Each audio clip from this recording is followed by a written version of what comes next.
শুভ সকাল বাংলাদেশ। যশোর থেকে ঢাকায় 170 কিলোমিটারেরও বেশি পথ পাড়ি দিচ্ছি সাইকেল চালিয়ে। আজকে দ্বিতীয় দিন শুরু করছি ভাঙা থেকে। সাইকেল চালাবো ঢাকা মাওয়া ভাঙা এক্সপ্রেস হাইওয়েতে। আজকে চালাতে হবে 70 কিলোমিটারেরও বেশি পথ। যেহেতু এটা এক্সপ্রেস হাইওয়ে, সুতরাং এখানে খুব সাবধানে চালাতে হবে। যতদূর মনে হয় আমাকে খুব বেশি এখানে সাইক্লিং করতে দিবে না।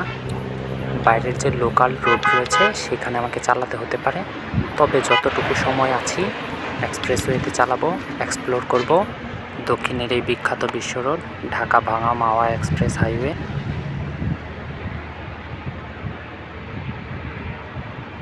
জাস্ট ভিউ ভাই,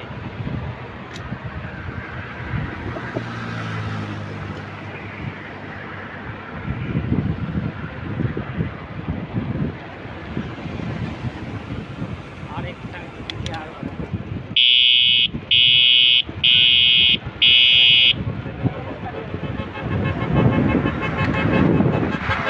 এখানে গাড়িগুলো প্রচণ্ড গতিতে যায়। পাশে একটা কানের পাশ দিয়ে ঘেঁষে গেল। স্পিড লিমিট দেওয়া থাকে ঘন্টায় 80 কিলোমিটার, সুতরাং বুঝতেই পারছেন গাড়িগুলো কতটা গতিতে যায়।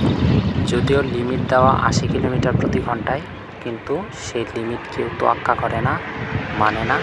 সবাই গাড়ি চালায়। যে পাশেই বলতে বলতে একটা চলে গেল।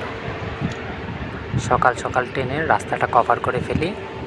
ভালো কিছু দেখতে পেলে আপনাদেরকে আবার দেখাবো। যত দ্রুত সম্ভব রাস্তাটা কভার করে ফেলবো।